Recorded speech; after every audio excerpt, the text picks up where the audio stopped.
पिछले एपिसोड में आपने देखा जिन ने बैटलफील्ड पे दुश्मनों का सफाया करके अपने सीनियर मेजर कांग की जान बचाई। दूसरी तरफ स्कूल में उसके दोस्तों पे हुआ अटैक उसको फिर से एक मिशन पे ले आया, लेकिन इस बार बिना किसी गन के। 3 लड़के 3 वॉरियर्स पूरे गैंग के सामने खड़े हो गए। क्लब में बेटा बुलीज की इज्जत दाव पे थी, पर जिन और कोकू ने धरती हिला दी। और जब एनिमी गैंग का बॉस खुद सामने आया, उसका भी ईगो जिन के घुटने के नीचे कुचला गया। लेकिन ये सिर्फ शुरुआत थी, आगे क्या होता है वो मानते हैं कि काफी टाइम हो गया सबने मिलके एंजॉय किया हो, लेकिन पहले एक क्विक काम निपटा लेते हैं, उसके बाद ड्रिंक्स और फन होगा।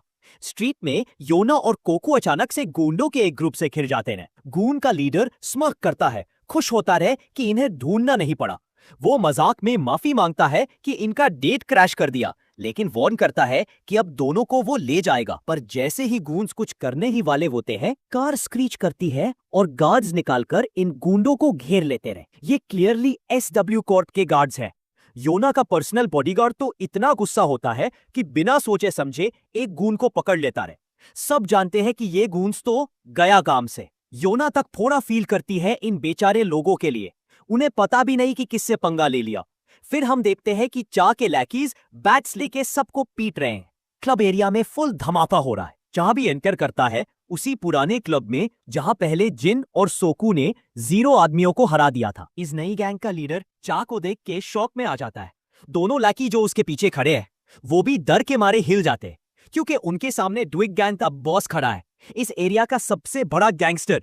लीडर को यकीन नहीं होता और वो पूछता है कि चा यहां क्यों आया है, जबकि उन्होंने चा के किसी आदमी को छुआ भी नहीं। चा कामली कहता है कि उसे लगता है कि उन्हें यह मैटर बच्चों के बीच रहने देना चाहिए था। एक अडल्ट का इन्वॉल्व होना चाइल्डिश है। लीडर को यह सुनकर और भी शौक लगता है। फिर वो पूछता है कि क्या चा इस लड़के के वजह से यहां आया है। चा स्मर्क करता है और बोलता है कि जब तुम्हारा बॉस इस लड़के में घुसा ले रहा है तो मैं भी आया हूं। फिर हम देखते हैं डियोन नूडल्स खा रही है, सूप पी रही है और बहुत रिफ्रेश फील कर रही है। जिन उसकी तरफ स्माइल करता है, खुश होता है उसको हैप्पी देख के।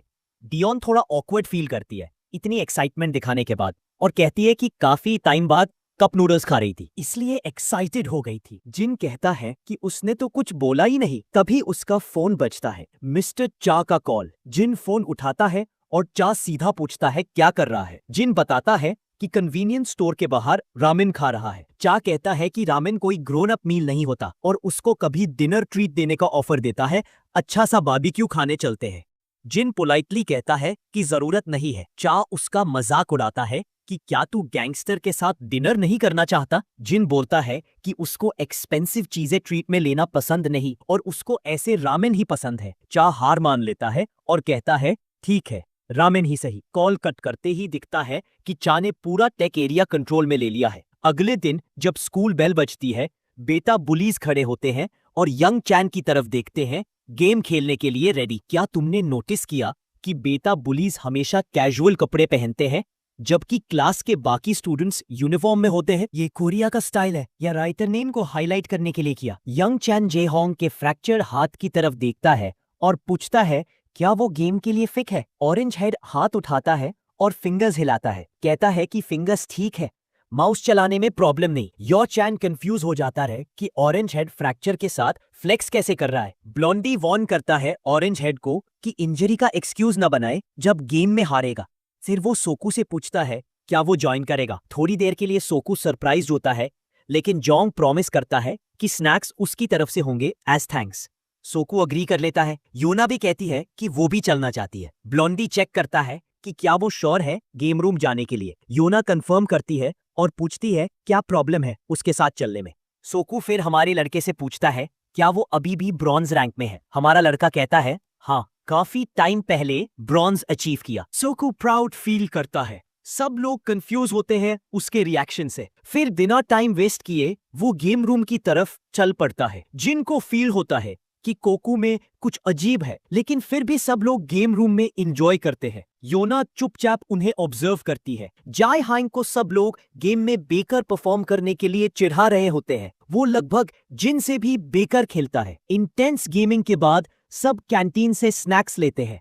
चिप्स और गुडीज के साथ फन कंटिन्यू करते हैं। योना बार बार जिन की तरफ देखती है, क्लियरली उसमें इंटरेस्ट आ रहा है। फाइनली सब बाहर जाने का डिसाइड करते हैं जब जिन रास्ते पर चल रहा होता है। उसका फोन बजता है, डेन का कॉल आ रहा होता है। जैसे ही जिन कॉल उठाता है, लड़की तुरंत पूछती है क्या वो डिनर बाहर करेगा। जिन बोलता है कि वो ऑलमोस्ट घर पहुंच गया है। जैसे ही वो ये बोलता है, उसकी नजर पड़ती है ग्रैंडपा और दी पे, जो थोड़ा दूर खड़े होते हैं। जिन पूछता है कि वो लोग कहाँ जा रहे हैं। डियोन और ओल्ड मैन बताते हैं कि वो डिनर के लिए ग्रोसरीज लेने जा रहे हैं। जिन डिसाइड करता है उनके साथ जाने का, लेकिन ओल्ड मैन को लगता है कि शायद वो थका हुआ होगा। जिन कहता है कि वो बिल्कुल ठीक है, क्योंकि वो तो बस दोस्तों के साथ चिल कर रहा था। ग्रोसरी स्टोर में वो लोग ध्यान से सारा सामान चूज करते हैं। जब शॉपिंग खत्म होती है, जिन वॉलंटियर करता है सारे बैग्स कैरी करने का।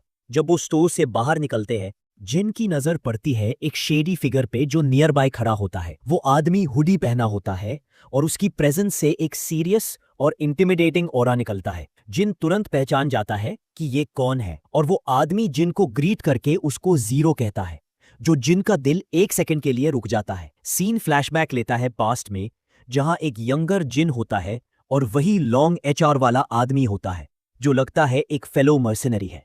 प्रेजेंट में जिन तुरंत रिएक्ट करता है उस आदमी को देखकर और उसकी तरफ बढ़ने लगता है। ग्रैंडपा और देओन कंफ्यूज हो जाते हैं जिन के बिहेवियर से। ग्रैंडपा क्यूरियोसिटी में पूछता है क्या ये आदमी कोई है जिसको जिन जानता है। जिन बताता है कि वो दोनों टीममेट थे जब वो किसी और जगह रहता था। ओल्ड मैन अपना अच्छा इंप्रेशन देने के लिए खुद को जिन का ग्रैंडपा इंट्रोड्यूस करता है।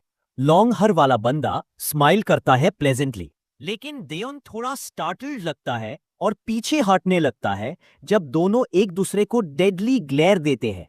ग्रैंडपा कहता है कि ये आदमी शायद ट्रैवल करके थका होगा, तो वो डिनर में ज्वाइन करने के लिए इनवाइट करता है, लेकिन वो बंदा पोलाइटली मना कर देता है और कहता है कि वो बस नेबरहुड में था तो सोचा जिन को देख ले। ग्रैंडपा फिर डिसाइड करता है जिन और उसके फ्रेंड को थोड़ा स्पेस देने का, और वो लोग वहां से चल पड़ते हैं। जब वो दोनों अकेले बचते हैं, लॉन्ग हर बंदा स्मर्क करता है और बोलता है जिन काफी अच्छा लग रहा किसी के लिए जो टेक्निकली डेड था। तब जिन फाइनली बोलता है और उसको जीरो कह के पूछता है कि उसने उसको कैसे ढूंढ निकाला। तब लॉन्ग एचआर वाला बंदा रिवील करता है कि उनका कैंप अब जान गया है कि जिन जिंदा है और अब वो उसको ढूंढ रहे हैं।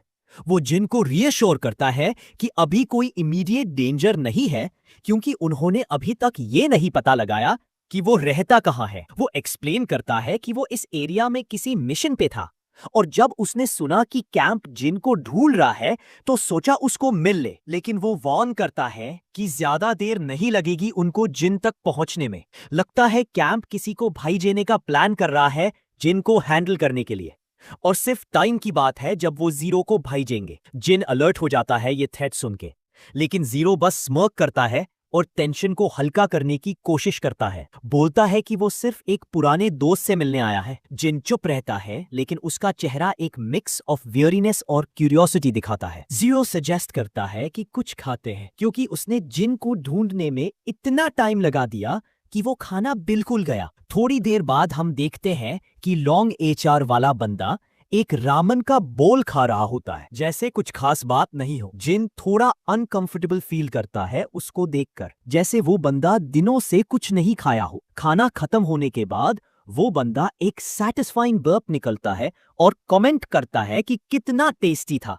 जिन अग्री करता है और कहता है कि सिर्फ टेस्टी ही नहीं बल्कि कन्वीनियंट और हाई कैलोरी भी है। लॉन्ग एचआर वाला बंदा फिर बोलता है कि जिन अभी भी एफिशिएंसी पे उतना ही ध्यान देता है जितना मर्सिनरी लाइफ में देता था। फिर जिन सीरियस हो जाता है और पूछता है कि अगर कैंप ने उसको ट्रैक नहीं किया तो उसने जिन को कैसे ढूंढ निकाला। लॉन्ग एचआर वाला बंदा बोलता है कि उसको पहले से पता था कि जिन जिंदा है, क्योंकि वो उसको अंदर तक जानता है। फिर वो पूछता है कि क्या जिन ने अपनी मेमोरीज वापस पाई। जिन तुरंत बोलता है हाँ। जिन कहता है कि शायद जीरो भी अब तक जान गया होगा कि जिन जिंदा है, लेकिन वो नहीं कह सकता कि उसका रिएक्शन क्या होगा, क्योंकि जिन की मौत की न्यूज उसके लिए बहुत हार्ड थी। जिन पूछता है कि अगर उसको पता था तो उसने जीरो को बताया क्यों नहीं। ब्रॉन्डी बोलता है जितने कम लोग जाने उतना बेहतर, चाहे वो क्लोज ही क्यों ना हो। जिन कहता है कि उसको लगता था तुम समझ जाओगे कि मैं जिंदा हूं, लेकिन यह एक्सपेक्ट नहीं किया था कि तुम कैंप से ये छुपाओगे। ब्लॉन्डी बस हल्का सा हंसा और बोला, मुझसे भी ये एक्सपेक्ट नहीं था। तभी सीन फ्लैशबैक करता है जहां सब कुछ जल रहा होता है और सोल्जर्स आगे बढ़ रहे होते हैं। बड़ी एक्सप्लोजन्स होती हैं। जिन जमीन पे छुपा होता है गन के साथ। ब्लॉन्डी उसके पास आता है, ग्राउंड को छूता है, ग्रास पे ब्लड देखकर रियलाइज करता है कि यहां से कोई जस्ट गुजरा है। लेकिन आखिर में वो चला जाता है और जिन वहीं छुपा रहता है। प्रेजेंट में ब्लॉन्ड एडमिट करता है कि उसको नहीं पता कि उस टाइम उसने जिन को वापस कैंप क्यों नहीं ले गया, लेकिन उसको थोड़ा प्राउड फील होता है। वो बताता है कि उनको डॉग्स की तरह ट्रेन किया गया था जो कैंप के ऑर्डर्स पे चले, लेकिन उसको जिन के साथ एक स्ट्रॉन्ग कमराडरी फील हुई थी। फिर ब्लॉन्ड थोड़ा गुस्सा हो जाता है, कैन को क्रश करता है और बोलता है, तू चुपकर क्यों नहीं रहा हमेशा के लिए। जिन रिप्लाई करता है कि उसके पास ऑप्शन नहीं था। ब्लॉन्ड फिर डाउट करता है कि क्या उसकी यादें वापस आने से वो बदल गया है या इस जगह में रहकर वो बदल गया है। वो डिसाइड नहीं कर पा रहा कि ये बेटर है या वर्स। तभी ब्लॉन्ड का फोन बजता है। वो तुरंत फोन निकलता है और बिना कुछ बोले कॉल सुनता है, फिर फोन वापस रख देता है। उसके चेहरे की स्माइल से लगता है कि कैंप ने शायद उसको ऑलरेडी ऑर्डर दे दिया है जिन को एलिमिनेट करने का। जैसे एक्सपेक्टेड था, वो एम्प्टी बोल में से चॉपस्टिक उठाता है, एक को तोड़ता है और उसको शार्प करता है, फिर जिन पे अटैक करता है। लेकिन जिन उसका हाथ रोक लेता है और शार्प स्टिक उसकी आंख से सिर्फ 1 इंच दूर रुक जाती है। वो आदमी दूसरा हाथ स्विंग करता है, लेकिन जिन उसको भी रोक लेता है और दूसरा पीस भी उसकी नेक तक पहुंचने से पहले रुक जाता है। दोनों एक डेडलॉक में लॉक्ड होते हैं। ब्लॉन्ड कहता है कि वो तो बस हेलो कहने आया था, लेकिन कैंप को जल्दी पता चल गया और ऑर्डर्स मिल गए एलिमिनेट करने के। जिन अग्री करता है कि ऑर्डर्स तो ऑर्डर्स होते हैं। तभी एक लड़की ग्रोसरी स्टोर से बाहर आती है और देखती है कि दोनों लड़के जगह साफ कर रहे हैं। वो ब्लश करती है उन दोनों के हैंडसम फेस देख के। जब वो लोग ट्रैश बास्केट में डालते हैं, ब्लॉन्ड कहता है ये जगह इस काम के लिए सही नहीं है, स्पेशली इतनी जल्दी में।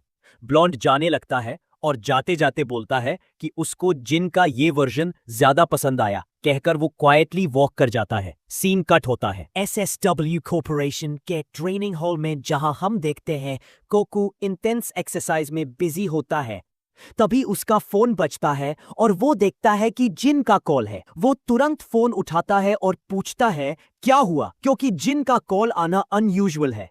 जिन कहता है कि उसको एक फेवर चाहिए, वो कुछ सर्वेलेंस फुटेज चाहिए एरिया की, क्योंकि वो रियल टाइम में किसी को ट्रैक करना चाहता है। सेजू इस रिक्वेस्ट से हैरान हो जाता है और कहता है कि उसको अपने सुपीरियर्स से क्लियरेंस लेना पड़ेगा, जो टाइम लेगा और किसी को ट्रैक करना मुश्किल होता है। फिर सेजी पूछता है कि जिन को ये कब चाहिए और जिन कहता है अभी। उसके अर्जेंसी का रीजन ये है कि अगर 00 इस मिशन को लीड कर रहा है तो वो ग्रैंडपा और देओन को पहले टारगेट कर सकता है। लेकिन जिन ये बात सेजू को नहीं बताता।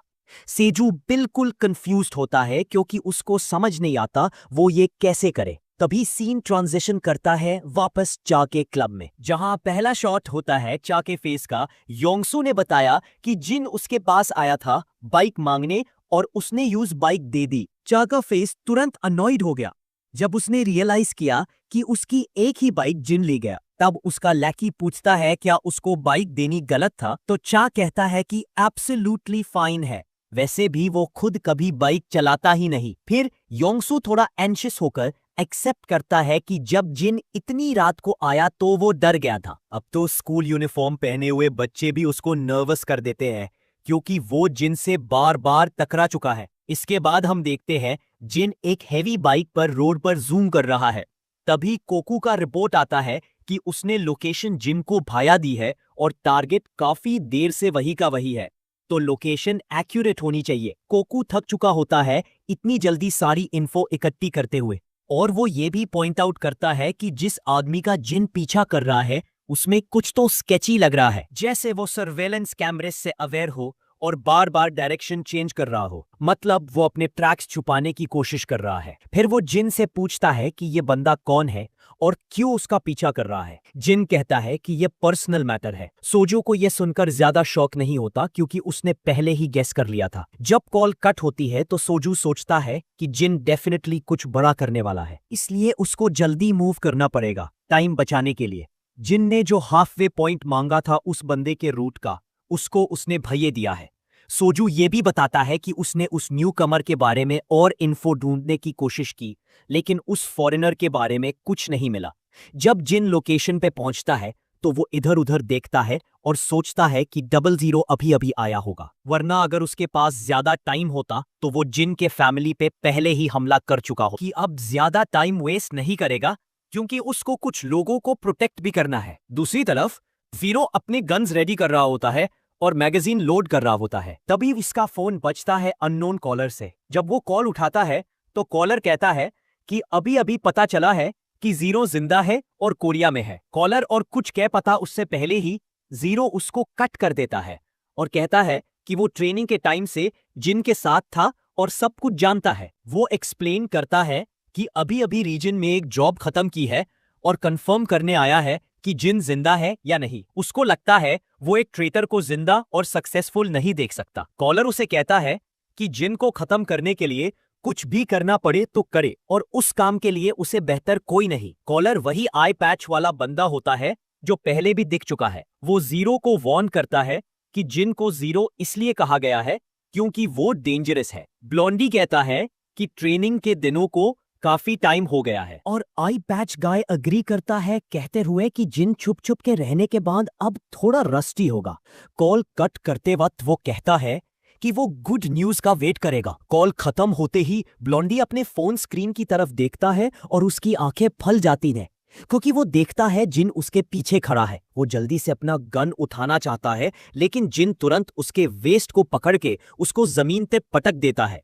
गन उसके हाथ से दूर गिर जाता है। दोनों तुरंत खड़े हो जाते हैं। क्लियरली इरिटेटेड होता है और कहता है कि उसने इंश्योर किया था कि कोई उसका पीछा नहीं कर रहा और शायद वो कैमराज ही उसको एक्सपोज कर गए। जब दोनों आमने सामने आते हैं तो ब्लॉन्डी एडमिट करता है कि उसको पता था जिन उसका पीछा करेगा, लेकिन ये नहीं सोचा था कि वो इतनी जल्दी आएगा क्योंकि उनका लास्ट गुड बाय इतना पुराना नहीं था। जिन कुछ नहीं बोलता तो जीरो अज्यूम करता है कि जीरो का न्यू वर्जन भी ज्यादा बात नहीं करता।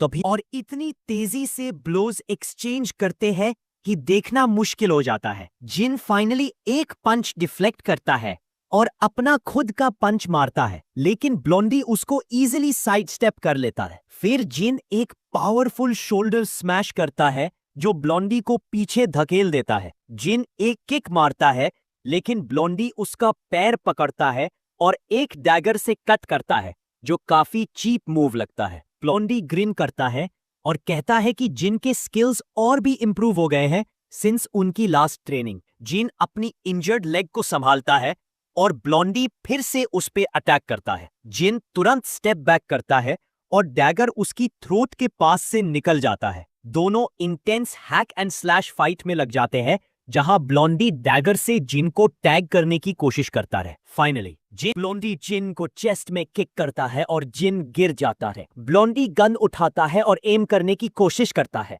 लेकिन उससे पहले ही जिन उसको उसके खुद के डैगर से शोल्डर में स्टैब कर देता है।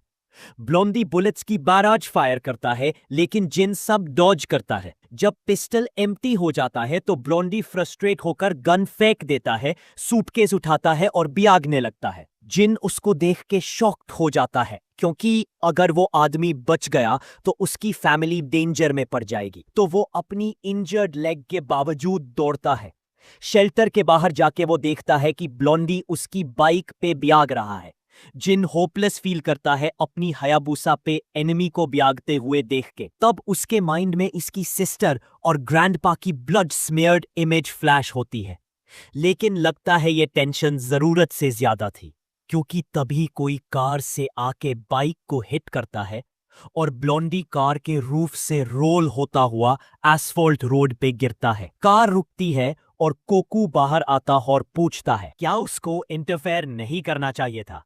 जिन कहता है कि उसने परफेक्ट काम किया। कोकू वापस कार में जाता है लेकिन उसके मन में ये फीलिंग है कि कुछ बना होने वाला है। फ्लैशबैक दिखाता है जब कोकू ने बाइक हिट की थी। वो कार से निकलता है और जिन से पूछता है क्या वो ठीक है। जिन कहता है कि हाँ वो ठीक है डिस्पाइट उसके शोल्डर और नेक इंजरीज। कोकू को फिर भी लगता है कि जिन ठीक नहीं लग रहा। फिर वो ब्लॉन्डी की तरफ देखता है जो ग्राउंड पे ब्लडीड पड़ा होता है। कोकू वरी करता है कि शायद उसने ज्यादा जोर से हिट कर दिया। जिन फिर कोकू से कहता है कि वो चला जाए। सेजू कंफ्यूज्ड होता है इनिशियली, लेकिन जिन की सीरियस आईज देख के मान जाता है। गाड़ी चलाते वक्त वो ये फील नहीं हटा पाता कि जिस आदमी का जिन पीछा कर रहा है वो नॉर्मल टूरिस्ट जैसा लगता है SW कॉर्प्स डेटाबेस में, लेकिन उसे डाउट होता है कि कहानी सिर्फ इतनी सिंपल नहीं है। तभी उसको अपनी क्रैश्ड कार याद आती है और वो सोचता है कि डैमेज कैसे ना एक्सप्लेन करेगा। वापस शेल्टर में ज़ीरो एक चेयर से बंधा होता है, ब्लडीड और थका हुआ दिख रहा होता है। जिन उसके ऊपर काम खड़ा होता है और कहता है कि वो अब अपनी आंखें खोल सकता है क्योंकि उसे पता है वो होश में है। ज़ीरो हंस के कहता है कि उसने सोचा नहीं था कि जिन किसी पार्टनर के साथ काम करेगा। उसको तभी समझ जाना चाहिए था जब उसने इतनी जल्दी उसका लोकेशन ट्रैक कर लिया। वो मान लेता है कि उसने गलती की ये अस्यूम करके कि जिन कभी किसी और के साथ काम नहीं करेगा। जिन कुछ नहीं बोलता।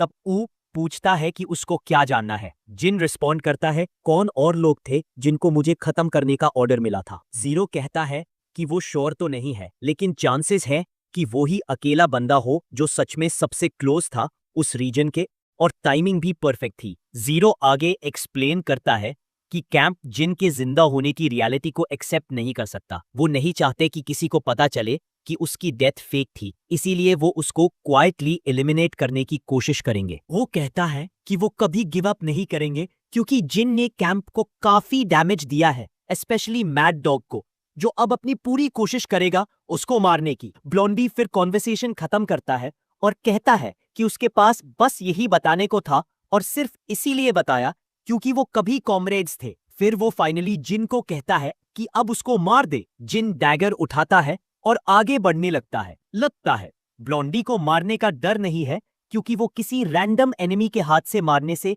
बेहतर समझता है कि हमारे लड़के के हाथ से मारे। वो आंखें बंद करता है, डेथ का इंतजार करता है, पर सरप्राइज होता है जब जिन उसके हाथ खोलने लगता है। ब्लॉन्डी पूछता है, क्या कर रहा है तू? जिन कहता है, मैं उसकी लेग्स फ्री कर रहा हूं। ब्लॉन्डी फिर पूछता है कि तू उसको क्यों नहीं मार रहा? जिन जवाब देता है कि क्यों मारे। फिर वो उसको याद दिलाता है कि उसके पास जिंदा रहने का रीजन है, जो सेम रीजन है कि वो कैंप से भाग नहीं सकता। जिन समझाता है कि वो इस बात को समझता है क्योंकि उसने भी फैमिली के साथ जीना सीखा है और वो जानता है उसका मतलब क्या होता है। इसलिए वो ब्लॉन्डी को सजेस्ट करता है कि वो भी वही करे। जिन ये भी पॉइंट करता है कि ब्लॉन्डी अपना मिशन फेल कर चुका है और कैंप के लिए अब वो ऑलरेडी डेड है, तो उसको छुप जाना चाहिए जहां कैंप उसको ढूंढ ना सके। जैसे ही देश वहां से जाने लगता है, वो जिन को बताता है कि उसकी फैमिली हमेशा डेंजर में रहेगी और कैंप हमेशा उसको खत्म करने की कोशिश करेगा। जिन कहता है कि उसको ऑलरेडी पता है ये सब। वो कहता है कि अगर उन्होंने पहले उसकी फैमिली को टारगेट किया होता तो आज का दिन कुछ नहीं है और होता, पर अब वो अपनी लाइफ को प्रोटेक्ट करेगा जितना बेस्ट कर सकता है। ब्लॉन्डी स्माइल करता है और कहता है कि वो ट्राई करेगा कैंप को कंफ्यूज करने का। फिर वो डिसअपियर हो जाता है। वो फाइनली एक क्वेश्चन करता है कि हमारे लड़के का असली नाम क्या है। जिन थोड़ी देर चुप रहता है, फिर अपना नाम बताता है, लियम। वो जोक करता है कि साल लग गए एक दूसरे का नाम जानने में। इस इमोशनल मोमेंट के बाद ज़ीरो चला जाता है और अगला सीन जिन के अपार्टमेंट में ले जाता है। वो घर आते ही क्वाइटली डोर ओपन करता है और अंदर स्लिप करता है। बिना आवाज के अपने रूम तक पहुंचने की कोशिश करता है, पर तभी एक और दरवाजा खुलता है और उसका दिल एक सेकंड के लिए रुक जाता है क्योंकि वो पकड़ा गया था। वो देखता है कि उसका ग्रैंडपा वहां खड़ा है, सरप्राइज एक्सप्रेशन के साथ। जिन एक वार्म स्माइल देता है और शोल्डर पे लगी चोट को छुपाने की कोशिश करता है और पूछता है कि ग्रैंडपा अब तक जाग क्यों रहा है। ओल्ड मैन कहता है कि उसे नींद नहीं आ रही थी, शायद कॉफी की वजह से जो उसने पहले ली थी। वो जिन को सॉफ्टली कहता है कि जाकर रेस्ट करो, तुम भी थक गए होगे। ये कहते ही ग्रैंडपा अपने रूम में चला जाता है। जैसे ही जिन अपने रूम जाने लगता है, उसकी सिस्टर उसको बुलाती है। वो देखता है तो वो सॉफ्टली कहती है कि ग्रैंडपा के लिए ज्यादा टेंशन मत लो, वो बस इसीलिए जाग रहा था क्योंकि वो अभी भी वरिड है कि जिन कोरिया में वापस आके एडजस्ट कर पा रहा है या नहीं। फिर वो उसको याद दिलाती है कि उसके लिए डिनर टेबल पे छोड़ दिया था क्योंकि उसको घर का खाना कितना पसंद है ये उसे पता है। छोटी सी बात के बाद वो क्वाइटली अपने रूम चली जाती है। जिन टेबल के पास जाता है जहां डिलिशियस खाना पड़ा होता है और वो वाइड स्माइल करता है। सीन शिफ्ट होता है सोकू की तरफ जिसका फोन बजता है। वो उठाता है और देखता है कि जिन का मैसेज आया है। मैसेज एक थैंक यू नोट है। उसके लिए कि उसने 10 महाली को कार से ठोका और उसका पिन पॉइंट लोकेशन दिया। ये पढ़कर सोकू थोड़ा एम्बैरेस्ड फील करता है कि उसके दोस्त ने उसकी तारीफ की। अगले दिन स्कूल में योना और सोकू यूजुअल जैसे साथ चल रहे होते हैं। तभी सोकू देखता है कि जिन क्लासरूम के बाहर खड़ा है। वो उसको बुलाते हैं और जिन तुरंत देखता है। दोनों पूछते हैं वो वहां क्यों खड़ा है। जिन कहता है उसको कोकू से बात करनी है। योना थोड़ा शॉक्ड हो जाती है और सोचती है कि बात क्या हो सकती है। लाउंज रूम में जाके सोकू लास्ट नाइट का इंसिडेंट पूछता है। जिन, जो ऑलरेडी रेडी था बताने के लिए, कहता है कि अब टाइम आ गया है सब बताने का। सोकू प्रेस करता है और जिन फाइनली बताता है कि जिस आदमी को कल कार से मारा था वो बंदा उसका पुराना कॉलीग था और उसके पास आया था उसे मिलने। साइलेंस होता है और सोकू और डिटेल्स एक्सपेक्ट करता है। जब वो पूछता है क्या बस इतना ही, जिन कहता है हाँ इतना ही काफी है, बेटर होगा कि उसको और कुछ ना पता चले। सोकू थोड़ा लेट डाउन फील करता है क्योंकि उसको लगा था जिन और बताएगा। जिन लेकिन श्योर था कि सोकू ने उस बंदे के बारे में ऑलरेडी कुछ पता किया होगा। वो उसको कहता है कि ज्यादा डिग मत करना उसके पास्ट में, और ये सब इसलिए बताया क्योंकि सोकू ने हेल्प की। सोकू प्राउड फील करता है कि उसको जिन ने एक्नॉलेज किया और कहता है कि वो और कुछ नहीं पूछेगा, स्पेशली जब वो बंदा जिन के पास से रिलेटेड है। दोनों फिर अपने क्लास वापस चले जाते हैं।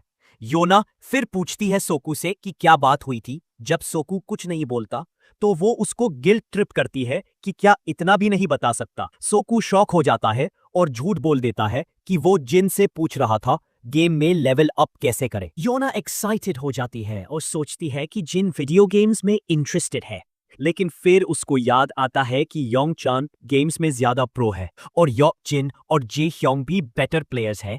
तो जिन सोकू से एडवाइस क्यों ले रहा था? शायद जिन बस किसी अपने लेवल के दोस्त से बात करना चाहता था। ये छोटी सी बात सोकू के दिल पे लगती है, जबकि हमारा लड़का अपने काम में बिजी रहता है। स्कूल के बाद योना बाहर होती है, ग्रोसरीज का नोट बना रही होती है और सोचती है कि क्या फ्रूट्स लेने चाहिए क्योंकि ग्रैंडपा ने काफी टाइम से नहीं खाए। तभी कोई उसका नाम लेता है। वो देखती है तो एक लड़का खड़ा होता है जो उसके स्कूल का नहीं लगता। वो पूछता है क्या तुम सिनान हाई स्कूल जाती हो? योना कंफर्म करती है तो वो कहता है क्या तुम अपना नंबर दे सकती हो? ऑब्वियसली योना शॉक हो जाती है और रिएक्ट नहीं कर पाती। लड़का कहता है डरो मत, मैं बस तुमसे बात करना चाहता था। फाइनली योना पोलाइटली मना कर देती है। लड़का समझने की एक्टिंग करता है पर थोड़ा डिसअपॉइंटेड लगता है। एक बड़ा बंदा पीछे से आके उसका मजाक उड़ाता है कि तुरंत रिजेक्ट हो गया। तभी वो लड़का अपना असली रंग दिखाता है और गुस्सा होने लगता है। कहता है मैंने बस नंबर मांगा था, उससे ज्यादा नहीं। तभी उसको एक जोर का थप्पड़ पड़ता है और ये स्लैप दिया होता है जे होंग ने, जो अपने दो दोस्तों के साथ था। लड़का घूम के देखने लगता है, इसने मारा, पर जे होंग फिर एक और थप्पड़ दे देता है। ये सब देख के वो लड़का समझ जाता है कि इन लोगों से पंगा लेना बेकार है। दूसरा गुण हैकिन सिर्फ आंखों से डरा रहा होता है और दोनों बुलीज वहां से भाग जाते हैं। अपनी इज्जत बचा के ऑरेंज हेड डिसअपॉइंटेड होता है। उन बुलीज को देख के फिर दायो से पूछता है क्या सब ठीक है? लड़की हाँ कहती है और बार बार झुक के थैंक यू बोलती है। लेकिन जे होंग थोड़ा ऑकवर्ड फील करता है और कहता है थैंक यू बोलने की जरूरत नहीं। दूसरे स्ट्रीट ब्लॉक में लोग पैनिक कर रहे होते हैं जब वो एक ग्रुप ऑफ थग्स को देखते हैं और ये ग्रुप किसी और का नहीं बल्कि ताई सूजी का होता है। अपने अंडरलिंग इनिन और बाकी के गैंग के साथ वो कैजुअली घूम रहे होते हैं। और गेस व्हाट, वो लड़का जो दायो को हरास कर रहा था वो भी उनके साथ होता है। क्लियरली ताइसू को लेकर आया था रिवेंज लेने के लिए। बाय द वे, उस हरासर का नाम तांग है और वो ताइसू का छोटा भाई है। ताइसू इरिटेटेड होता है और कहता है कि हर कोई ठग उनसे पंगा लेना चाहता है। तभी उसका लैकी याद दिलाता है कि उनकी डिफीट हाई स्कूलर्स के हाथ वायरल हो गई है और उन्हें कुछ डैमेज कंट्रोल करना पड़ेगा। तो वो डिसाइड करते हैं कि जो भी थग्स उनसे टकराए उनको सबक सिखाएंगे। एक क्रीपी स्माइल के साथ ताई अग्री करता है और कहता है वो इन लोगों को दिखाएंगे गोहू टेक क्या चीज है। तभी उसका भाई दायों की तरफ पॉइंट करता है और कहता है ये वो लड़की है जिसकी वजह से मुझे थप्पड़ पड़े थे। लगता है कि फिर से एक बड़ा हंगामा होने वाला है क्योंकि हमारा लड़का अपनी सिस्टर के साथ स्ट्रीट पे वॉक कर रहा होता है। हरासत तुरंत कहता है कि ये वही बंदा नहीं है जिसने उसको पहले मारा था। ताइसू को लगता है उसने इस बंदे को पहले कहीं देखा है। जब वो ध्यान से देखता है तो शॉक हो जाता है और पहचान लेता है कि ये वही बंदा है जिसने उनके टर्फ पे घुस के उन्हें मारा था। ताई का लैकी भी डर जाता है और याद करता है कि ये वही बंदा है। ताई फेयर में कांप रहा होता है। तभी उसका भाई पूछता है क्या हुआ। ताई पूछता है क्या वो लड़की जो उसके साथ चल रही है वही है जिसे तू लाइन मार रहा था। उसका भाई हाँ में सिर हिलाता है और तुरंत एक और थप्पड़ उसके मुंह पे पड़ता है। अगर वो चाहता है सब मर जाए तो। बेचारा बच्चा तो रो रहा था बिना समझे कि उसका भाई उसके साथ इतना हार्श क्यों बिहेव कर रहा है, लेकिन बाद में उसको और ज्यादा मार पड़ती है। फिर हम वापस अपार्टमेंट पे पहुंचते हैं जहां डियोन इस बात से इंप्रेस होती है कि जिन फ्रूट्स कितनी आसानी से पील कर लेता है। भाई मुस्कुराकर पूछता है क्या वो सच में ऐसा सोचती है, और डियोन हाँ में सिर हिला के कहती है कि चाहे वो जितनी भी कोशिश कर ले कभी इतने स्मूथ और राउंड पील नहीं कर पाई। तभी फोन बजता है और उसकी आवाज लिविंग रूम में गूंजती है। आवाज जिन के रूम से आ रही होती तो वो जाके देखता है और फोन टेबल पे पड़ा होता है। जब वो चेक करता है तो पता चलता है कि कॉल किसी अननोन नंबर से है, लेकिन वो कॉल उठता है और सामने जीरो होता है। जीरो बताता है कि उसने एक फेक ट्रेल बनाया है जिसे कैंप फॉलो करेगा और वो जिन से जितना दूर हो सके उतना चला गया है और कुछ दिन वही रहेगा। जब वो देश से बाहर निकल जाएगा तब और फेक ट्रेसेस छोड़ेगा ताकि लोग कंफ्यूज हो जाए। जिन अग्री करता है और कहता है कि वो भी एक अलग ट्रेल बनाएगा। ब्लोंडी हंसी मजाक करता है और कहता है कि जिन तो डेड माना गया था और अब वो लोग जगह एक्सचेंज कर रहे हैं, शायद वो लोग कभी फिर नहीं मिलेंगे। इसलिए ब्लोंडी उसको बेस्ट फ्यूचर विश करता है। जिन भी सेम करता रहे और कॉल एक स्वीट नोट पे एंड होती है। अगले दिन स्कूल में जिन को पता चलता है कि उसकी सिस्टर को कल स्कूल के बाद किसी ने हरास किया, लेकिन उसके दोस्तों ने उसको कंफर्ट दिया कि जोंग ने सब हैंडल कर लिया। ऑरेंज हेड कंफर्म करता है कि उसने उस लड़के के सिर पे 2 थप्पड़ मारे और भाईयागा दिया। तभी कोकू सीन में आता है और जल्दी से पूछता है कि वो लड़का दिखता कैसा था।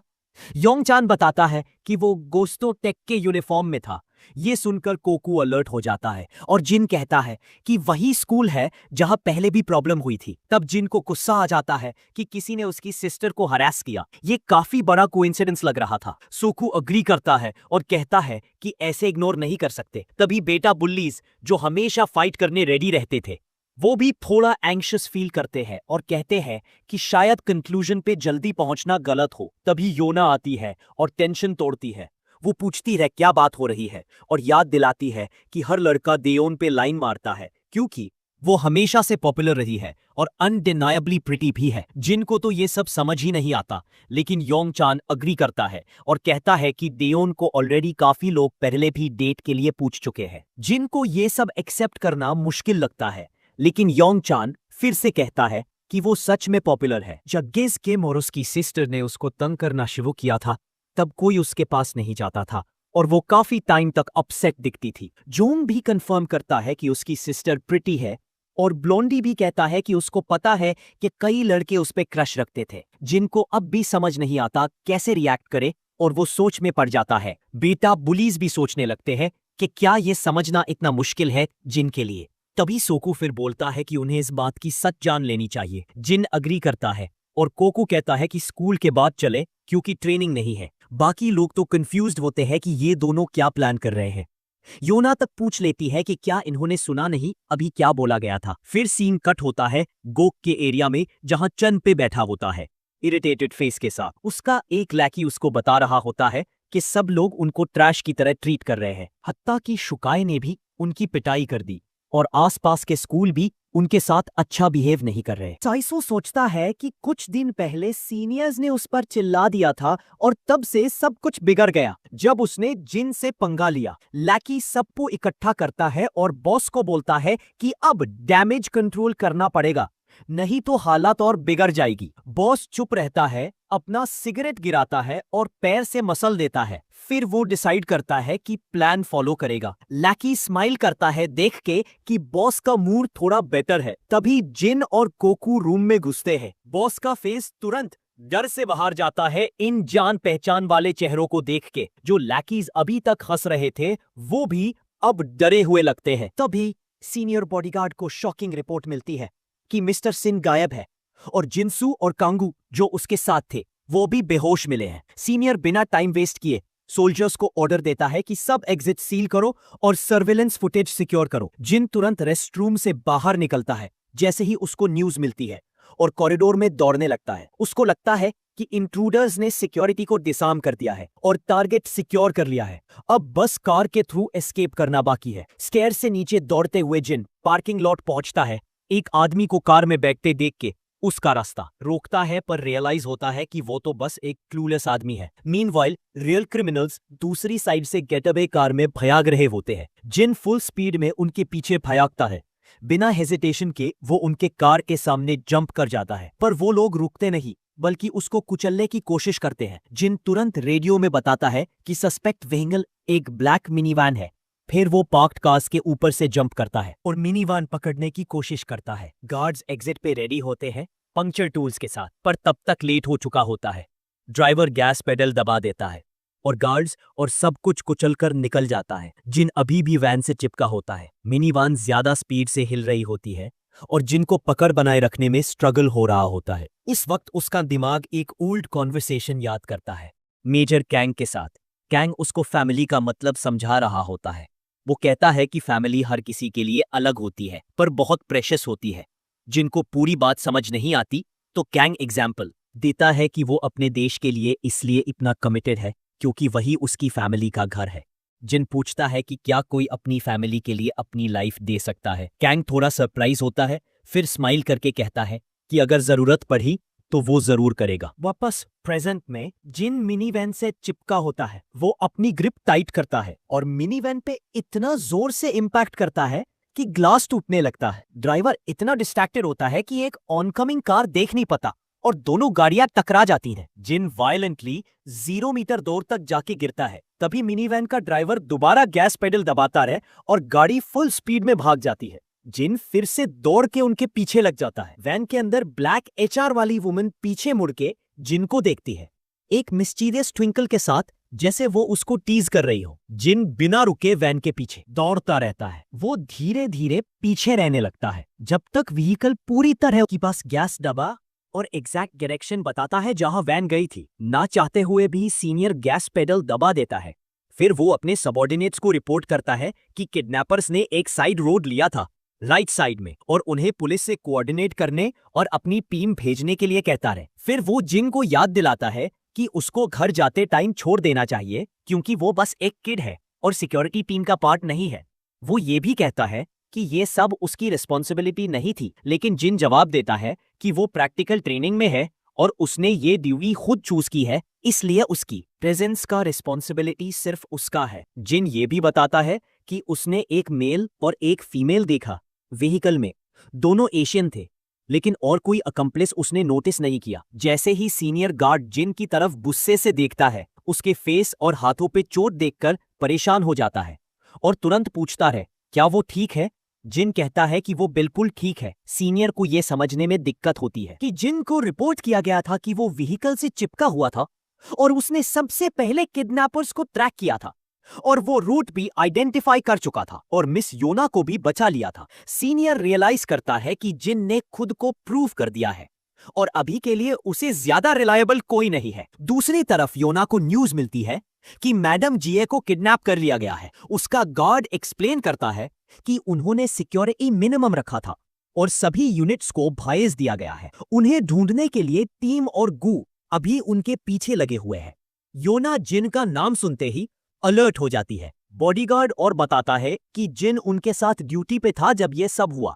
थोड़ा टाइम बाद जिन और उसका सीनियर गार्ड एक पुरानी फैक्ट्री जाते हैं क्योंकि किडनैपर्स को लास्ट वही देखा गया था। वहां पहुंचते ही वो सेम मिनी वैन देखते हैं जिसमें किडनैपर्स मिस जी को व्हीलचेयर में ले जा रहे होते हैं। सीनियर जानता है कि रीइंफोर्समेंट का वेट करने का टाइम नहीं है, तो वो कहता है जिन को कार में रहो। लेकिन जैसे ही वो बाहर निकलता है वो शॉक्ड हो जाता है जब एक ग्रुप ऑफ स्क्रफी लुकिंग आदमी मिनी वैन से निकलते हैं। सबके हाथ में शार्प नाइव्स होते हैं। जिन भी कार से निकल जाता है और इंसिस्ट करता है कि वो वेट नहीं कर सकते। सीनियर उसको याद दिलाता है कि ये ट्रेनिंग नहीं है, ये रियल कॉम्बैट है। जिन बिना डरे तुरंत कहता है कि उसको कोई दिक्कत नहीं है। ये जवाब सुन के सीनियर को एक फ्लैशबैक आता है जिसमें उसको याद आता है जब टीम का लीडर ने बताया था कि हमारा लड़का एक प्रोफेशनल फाइटर है। गोरिल्ला भी इस बात को कंफर्म करता है कि जितना उसने देखा है उसके हिसाब से एक और गून जिन पे अटैक करता है, लेकिन जिन उसको उठा के पीछे फेंक देता है। फिर वो नीचे से गिरा हुआ डैगर उठाता है और रेडी हो जाता है उन सबको फेस करने के लिए। जिस थक का डैगर गिर गया था वो वापस उठता है, लेकिन उसका बॉस उसको गाली देता है क्योंकि उसको पसंद नहीं आता कि उसके बड़े बड़े आदमी एक लड़के से मार खा रहे हैं। वो जिन से पूछता है कि क्या किड्स को नाइफ्स देना अलाउड है। सिक्योरिटी में बाकी के गूंस बोलते हैं अपने दोस्त से कि वो जिन से निपट ले जब तक वो लोग सीनियर के पीछे जाएं, लेकिन उन्होंने जिन को अंडर एस्टिमेट कर दिया था। सब शॉक हो जाते हैं जब जिन एक तब का हाथ तोड़ देता है। एक और थग जिन पे अटैक करता है, लेकिन जिन उसको पकड़ के उसका पेट काट देता है और डैगर उसके कंधे में घुसा देता है। सब देखकर बाकी के गूंस डर जाते रहे। जब जिन उन्हें एक डेडली स्टेयर देता है तब उन्हें रियलाइज होता है कि ये लड़का असली बॉडीगार्ड है। जिन बचा हुआ सभी गूंस पे चार्ज करता है, एक एक करके सबको गिरा देता है। आखिरी गून जिन का अटैक ब्लॉक करता है, लेकिन जिन उसका हाथ पकड़ के दूसरे हाथ से उसका पेट काट देता है, उसका पैर मार के उसको गिरा देता है और डैगर उसके गले पे रखता है। लेकिन उसकी गर्दन काटने के बजाय डैगर की पीछे वाले पार्ट से उसको बेहोश कर देता है। मीनवाइल किडनैपर्स शेल्टर के अंदर मिस जी को खींच रहे होते हैं और लेडी फ्रस्ट्रेटेड होती है कि सिक्योरिटी उनसे ज्यादा फास्ट पहुंच रही है। उसका अकॉम्प्लिस कहता है कि उन्होंने क्लाइंट को अलर्ट कर दिया है कि टारगेट सिक्योर है। लेडी कहती है कि टाइम थोड़ा जल्दी है, लेकिन अब उनको नेक्स्ट लोकेशन मूव करना पड़ेगा क्योंकि सिक्योरिटी टीम अब क्लोज कर रही है। तभी टीम का लीडर एंटर करता है। मेल किडनैपर तुरंत बताता है कि वो टारगेट के सिक्योरिटी डिटेल का हेड है। सीनियर अपने दांत कास के उन्हें घूरता है। तभी एक गून उसके पीछे से अटैक करने की कोशिश करता है, लेकिन सीनियर अटैक को साइड स्टेप कर लेता है और जब वो ठग फिर से चार्ज करता है, सीनियर उसका हाथ पकड़ के उसके फेस पे पंच मार देता है। एक और ठग डैगर के साथ आता है, लेकिन सीनियर उसको भी गिरा देता है। सब लगता है सीनियर के हाथ में है, लेकिन सीन बदल जाता है जब एक किडनैपर गन निकाल लेता है। उसकी बैरल लाइट में चमक रही होती है और सीधा सीनियर के सिर पे पॉइंट करता है। वो वार्न करता है कि अगर जरूरत पड़ी तो ट्रिगर खींचने में देर नहीं करेगा। ये थ्रेट हवा में मौत की तरह लटक रहा होता है। सीनियर सिर्फ गुस्से से रिएक्ट करता है। गनमैन क्लियर कर देता है कि अगर सीनियर हिला तो मिस जी मर जाएगी, तो सीनियर 1 इंच भी नहीं हिलता। फिर वो घटिया किडनैपर एक गोली सीनियर के कंधे में मार देता है। पेन से सीनियर का फेस सफेद पड़ जाता है। गनमैन ऑडली फैसिनेटेड होता है कि सीनियर बैरली रिएक्ट करता है।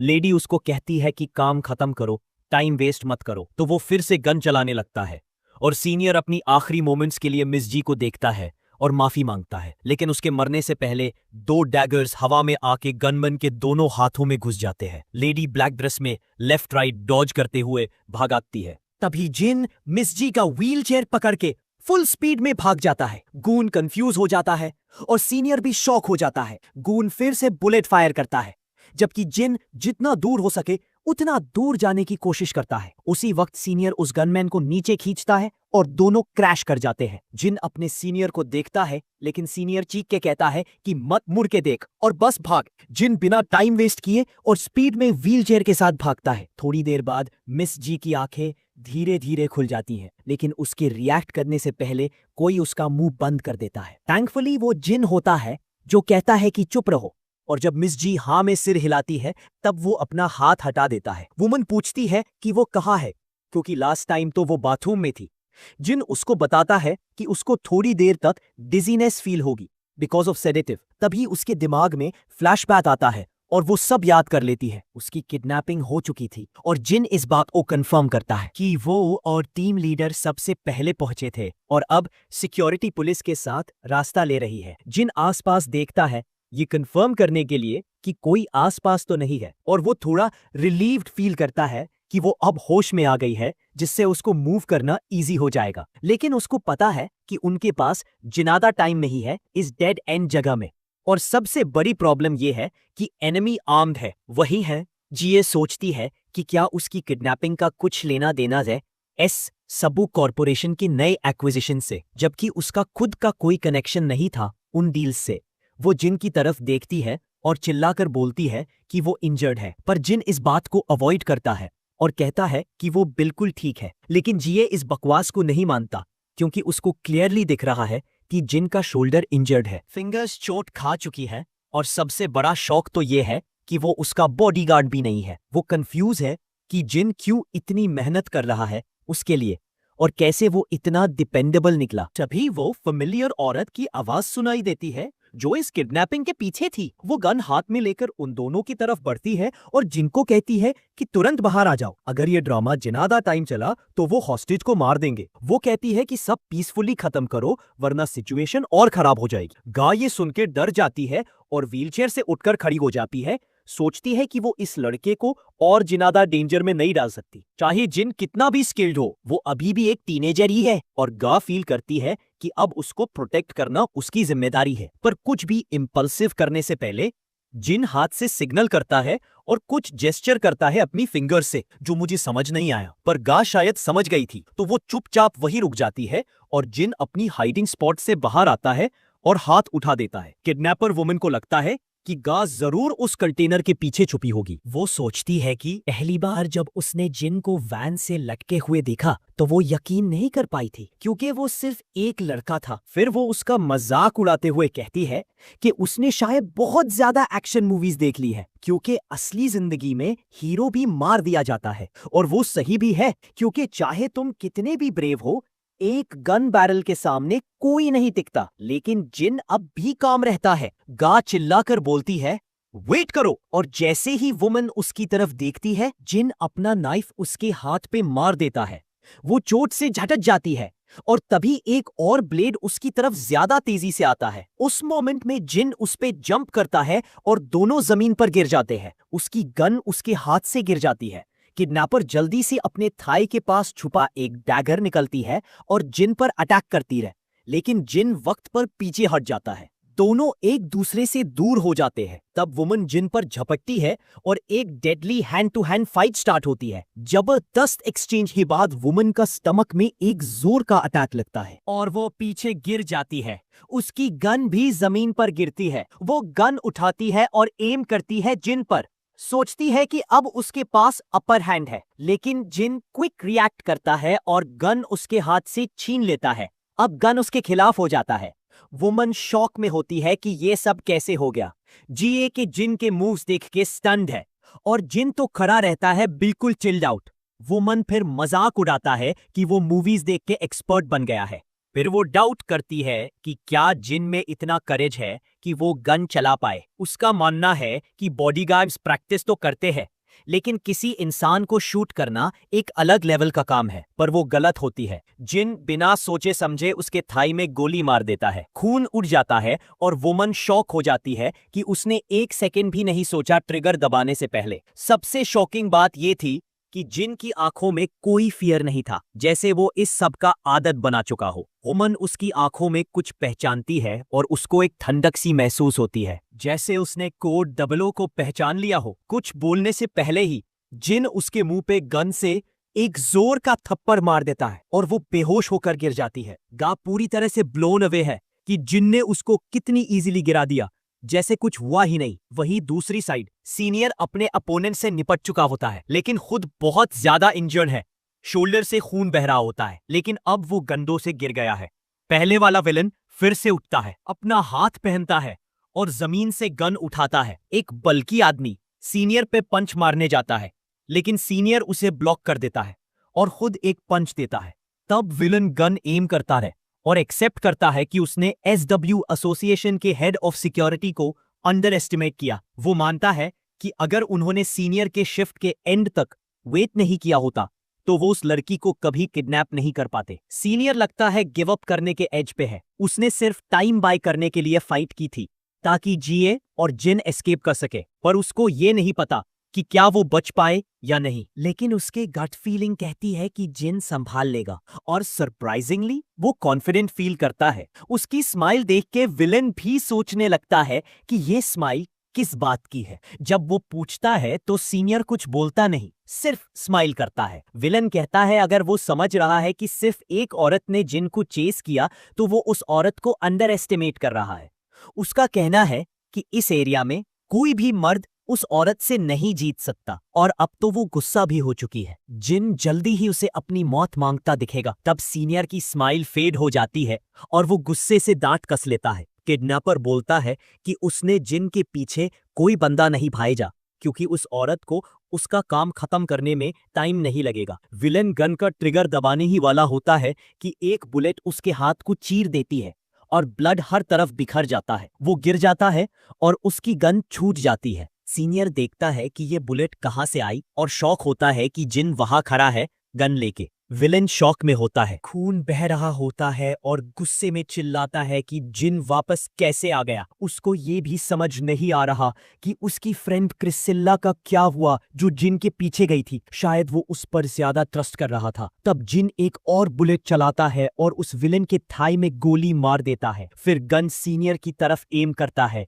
जिससे सीनियर का हार्ट स्किप कर जाता है। लेकिन अगले मोमेंट में जिन गोलियां चलाता है, लेकिन वो सारी गोलियां सीनियर के आसपास के गुंडों को लगती है। जब गन एम्प्टी हो जाता है, सीनियर देखता है कि सारे गुंडे जमीन पर पड़े हैं, दर्द से करा रहे हैं। सीनियर इस बात से फैसिनेटेड होता है कि जिन ने बिना हेजिटेशन सबको गोली मार दी और हर एक को सिर्फ एक बुलेट से डिसआर्म कर दिया। बैकग्राउंड में जीए अपने कान बंद करके खड़ी होती है और जब फायरिंग रुक जाती है तो वो देखती है। सीनियर बॉडीगार्ड को याद आता है कि टीम के लीडर ने कहा था जिन डेफिनेटली एक प्रोफेशनल है। तभी रीइंफोर्समेंट्स पहुंच जाते हैं और पूरे एरिया को सिक्योर कर लेते हैं। पुलिस गुंडों को अरेस्ट करने लगती है। कुछ सोल्जर्स जीए के पास आते हैं और पूछते हैं क्या वो ठीक है। वो उन्हें कंफर्म करती है कि वो बिल्कुल फाइन है। फिर वो जिन को ऑफिसर्स से बात करते देखती है। जब जिन कंफर्म करता है कि वो सिक्योरिटी टीम लीडर के अंडर काम कर रहा है तो सोल्जर्स उसकी चोटों का ट्रीटमेंट स्टार्ट कर देते हैं। जीए उसके पास आके पूछती है क्या वो ठीक है। जिन कहता है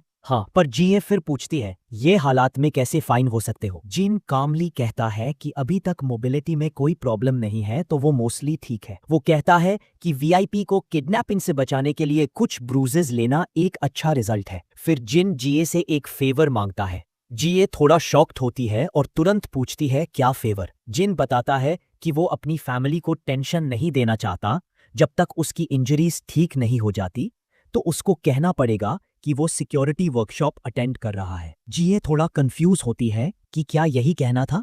फिर वो बस वॉक अवे कर जाती है और बोलती है चल जा, अपनी चोट का इलाज करवा ले। जाने से पहले वो जिन का थैंक्स कहना नहीं भाईलती। थोड़ी देर बाद सीनियर भी आता है और जिन के शोल्डर पे हाथ रखकर एक प्यारी सी स्माइल देता है और कहता है अगली बार मिलते हैं। गा और उसका बॉडीगार्ड वहां से चले जाते हैं। फिर सीन शिफ्ट होता है एक अननोन लोकेशन में जहां एक मिस्टीरियस आदमी एक डेस्क के पीछे बैठे होता है और एक अननोन लैकी उसके पीछे खड़ा होता है। उससे ये दुखद न्यूज देता है कि उनका किडनैपिंग अटेम्प्ट गा फेल हो गया। बॉस ये सुन के स्माइल करता है और समझाता है कि उसका असली ऑब्जेक्टिव कभी भी उसको किडनैप करना नहीं था, बल्कि सिर्फ एसडब्ल्यू कॉर्पोरेशन को एक मैसेज देना था। वो कहता है कि जब उनको रियलाइज होगा कि उनकी एक्सपेंशन कितनी दिक्कत क्रिएट कर सकती है, तब वो लोग अपने स्टेप्स केयरफुली लेना शुरू करेंगे। और बस यही उसका मकसद था। सीन कट होता है एक चेंबर में जहां वही किडनैप्ड वुमेन बैठी होती है, थोड़ी अनोइड सी। वो बोलती है कि उसने कभी एक्सपेक्ट नहीं किया था कि जिन जैसे बीस्ट उनकी पेरोल पे हो। वो एक मर्सनरी के बारे में बात कर रही होती है जो सच में एक डेंजरस फोर्स है। वो बंदा चुप रहता है, लेकिन वुमन फिर बोलती है कि अगर उसको पता होता कि वो एसडब्ल्यू कॉर्पोरेशन के लिए काम कर रहा है तो वो ये काम लेती ही नहीं। बंदा डम बन के बिहेव करता है, लेकिन वो वुमन बोलती है कि एक्टिंग मत करो।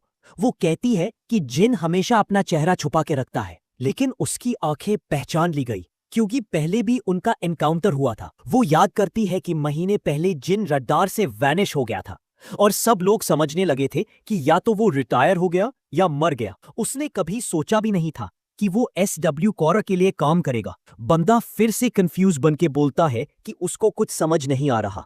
उसने भी सुना था कुछ बातें उस मर्सनरी के बारे में और उसको ये सोचकर हंसी आई कि उनका एक गार्ड एक्चुअली एक टॉप क्लास मर्सनरी हो सकता है।